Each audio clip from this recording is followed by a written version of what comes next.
Yo, what is up guys, it is me, Apex Gamers, and today I'm doing a new video about Apex Legends tier list. So basically, Apex Season 5 has arrived like 3-4 days ago, so now it's time to look through the growing roster to determine who is the best of the best, and who is down, or like the lowest of the list. With the new map changes and the introduction of the Master Chief Loba, there were a fair amount of changes that made in the new update. So multiple heroes received buffs and nerfs, and one received a whole entire new ability rework. So this has changed the meta quite a bit, and this could lead to some interesting plays. So this means it's time to look at all the characters and see where they fit in our tier list. When evaluating each legend, we look down their adaptability, general abilities, and how they synergize with other legends, and what they bring to the game. Keep in mind, you can climb the rank ladder with any of these legends, so just know that some of them will have an easier play than others. Just because your favorite legend is not so high up doesn't mean you should stop using them. We're simply evaluating them as they currently stand in Season 5 meta, and their performance in high rank / competitive games.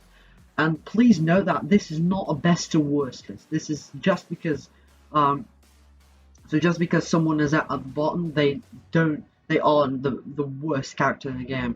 It's just a reference that I can give you. So basically, the first tier.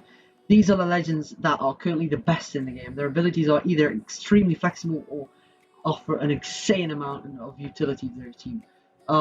Frequently used in professional play, so they are frequently used in professional play, and tier 1 character can be found all throughout ranked. If you are playing as one of these legends, expect to come against them and practice dealing with their various abilities, so you better look out for that. The first character on my list is Wraith, everyone's favorite tryhard legend. Yeah, here she is. Wraith has been popular for many seasons, and she has been popular with professional streamers, professional players, and competitive individuals since the game released. Boasting the game's smallest hitbox, Wraith can be difficult to pin down in a hectic battle. Into the Void acts as a great way to disengage from losing fights, giving you a chance to heal up before returning to battle.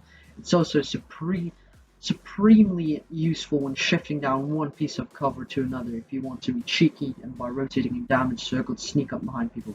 Dimensional Rift is just another super solid team mobility skill that lets you take risky fights or retreat if a firefight isn't going your way. Her voice from the void also acts as a nice intelligence scattering method, even if it is a little limited. Wraith has consistently been a top pick for every good season. Her synergetic ability and small hitboxes make her quite tricky to take down. Plus, none of her abilities were buffed or nerfed, so she's just as good as she was in Season 4 or Season 3.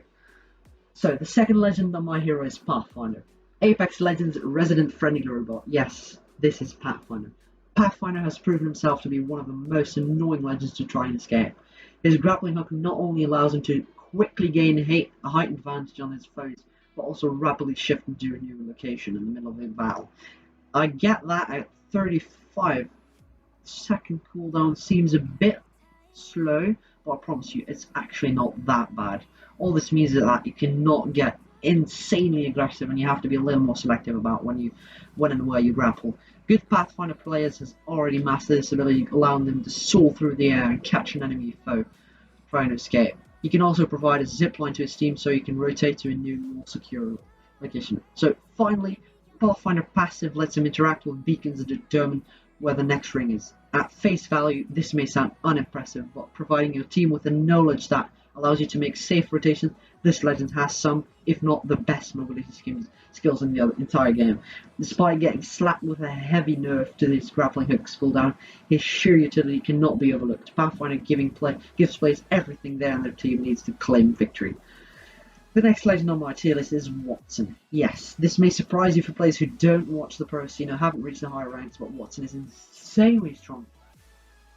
She has the best arena denial skills in the entire game thanks to defense pylons which she can turn any indoor or confined location to an electric fortress. Not only do they slow down enemies that pass through, you'll be pinged when they are triggered.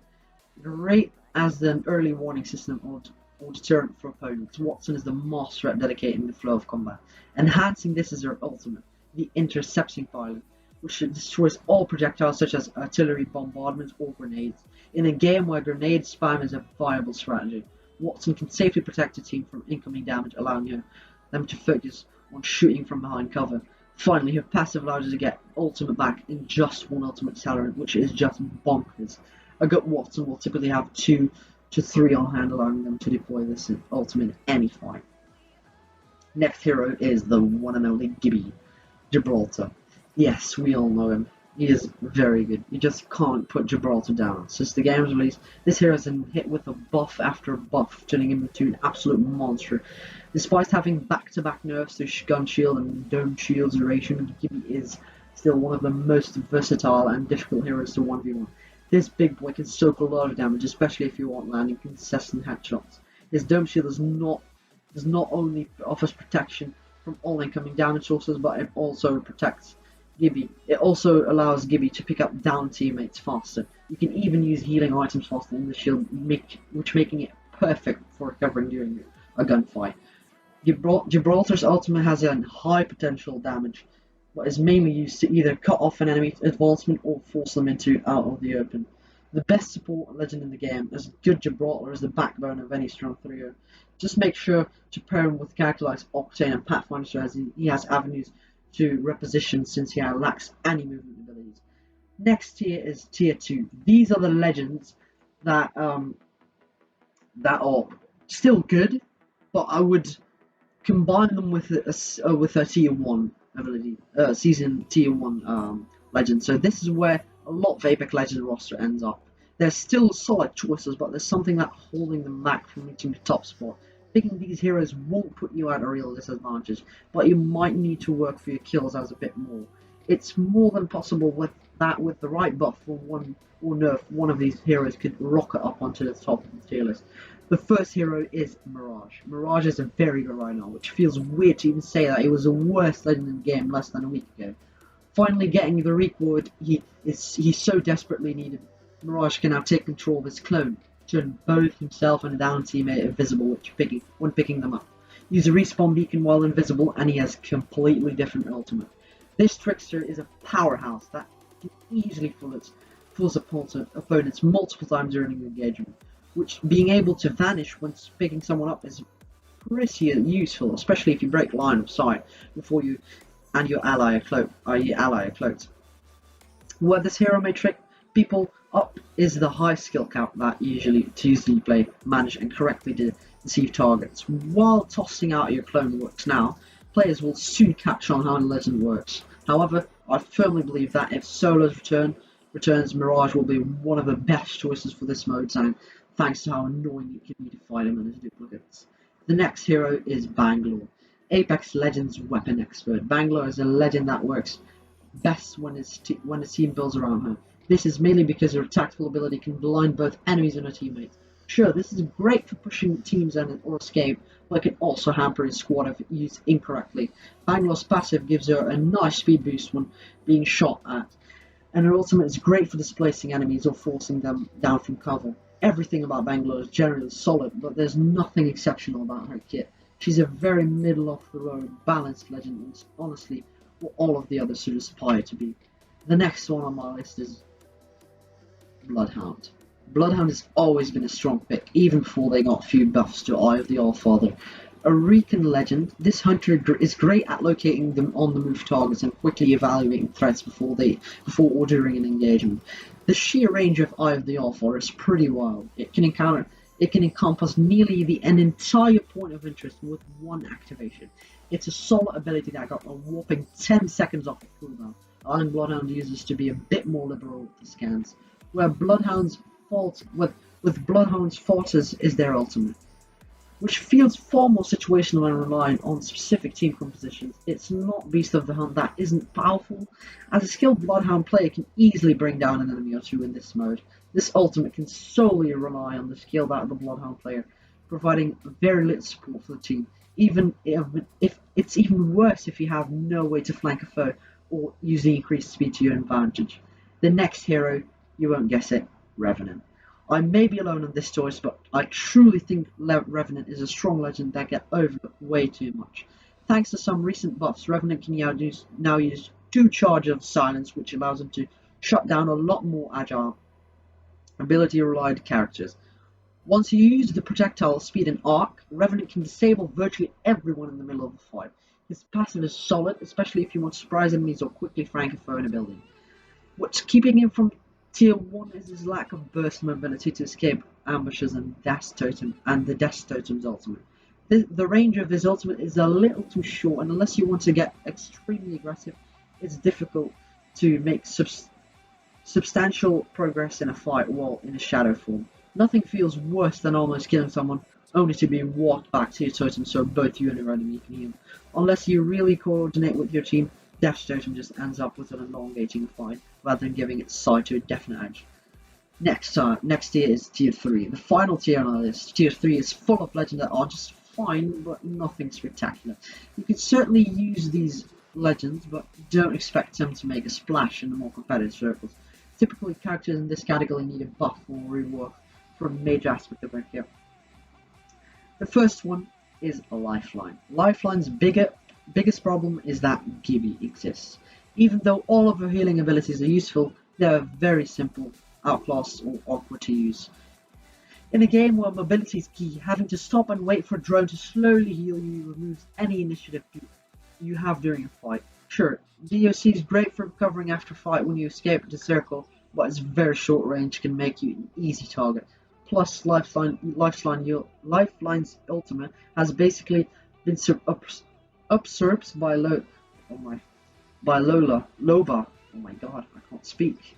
Who gives the players a much wider range of gear, and it's more useful at the end of the match. Thankfully, her passive makes up for all of these problems, for some of these problems. Excuse me, bro. Especially for that 25% faster of use of healing items. She can also find extra gear in special blue loot containers, which helps her find better gear for her team. Unfortunately, this isn't good enough to make her Lifeline a meta pick. Hopefully we'll see a rework of the kit suit because she has desperately needed one for months. The next one is another big boy, Caustic. One of the Gas Man's biggest issues has finally been resolved. When in Caustic's gas, allies will not suffer any movement penalties, which makes this defense hero far less of a liability. While you may have trouble seeing, this makes Caustic's gas much better for either disengaging or pushing targets. His area denying is still solid, even if Caustic's traps can be easily destroyed. Thankfully, they no longer trigger through doors, so they can be a bit more strategic with how you can use them. Unfortunately, his passive ability is essentially useless if there's no one in your gas. This makes him very, very reliant on this tactical ability triggering and people being distracted through the weight of his toxic fumes. While all the 50% damage reduction is nice, I wish Caustic wasn't so dependent on catching foes by surprise to be truly effective. The next one is our junk speed adrenaline junkie. It's Octane. The adrenaline junkie of Apex Legends, Octane revolves around his mobility to chase down enemies, escape fights, pick up banners, to quickly flank foes. You name it, he has it. If it has to do with speed. Thanks to a recent buff, his launchpad now has 60 seconds cooldown, which is fine, I guess. Octane's biggest problem is now other heroes simply have better, more versatile movement options than him. Being able to give yourself a speed boost is great, but when characters like Wraith, Pathfinder, and now Loba can quickly move across the battlefield with minimal risk, he quickly becomes outclassed. That's what I think. Octane's passive is also extremely underwhelming. Having health regeneration is neat, but this is more a convenience than a skill that truly gives Octane any kind of distinct advantage. Thankfully, there are more changes coming to Octane in the future, so he may be rising to the ranks very, very soon. The next one is Loba. Apex Legends' newest hero. Our initial reaction to Loba is she's good, but not great. Her passive ability makes her good for quickly looting, but it doesn't really synergize with any other legends or her own abilities. The Black Market Boutique ultimate is really cool, even though you're only limited with 2 items per person and it can be used with enemies if left alone. It may be too early to truly judge where Loba will land, so we are going to keep her in tier 3 for now and move this legend up if she proves to truly impact the meta. As it stands, the only reason to play Loba is due to her teleport, which gives her a great mobility tool, debatability of one of the best in the game. This jump drive lets her reposition herself quite quickly so she can gain advantage of a fight. Just remember, you have to wait 1.5 seconds after you teleport to use any weapon, item, or abilities. The last one on the list, but I wouldn't say the least one, is Crypto. As a Crypto main, it hurts me to put him in tier 3. This surveillance specialist has unparalleled reconnaissance potential thanks to his drone, capable of marking targets and even determining how many squads are there in a 200-meter radius of his drone. Crypto is perfect for planning a fight before it begins. Yet his drone is a double-edged sword, as Crypto is completely defensive and static while controlling his drone. This is a pretty big liability, since you may need to move the drone during the fight. It doesn't help that Crypto's ultimate can be completely denied if his drone is before the EMP triggers. Yes guys, this was the tier list. Thank you all for watching. Just know that this is not a list of who you should pick. You should pick based on who you think is great. This is just you can just make decisions based on this list, but not make decisions because of this list. Because I don't want to change your main. That's not my purpose. It's just to inform you of who is the best meta and who you should be looking out for and stuff like that. So yes guys, thank you all for watching. I hope you enjoyed this video and you learned something you didn't know. I'm sorry if I didn't say anything you wanted me to say. I'm working on a Discord server, by the way, so be on the lookout for that. So yes, I'll see you guys in the next video. Bye.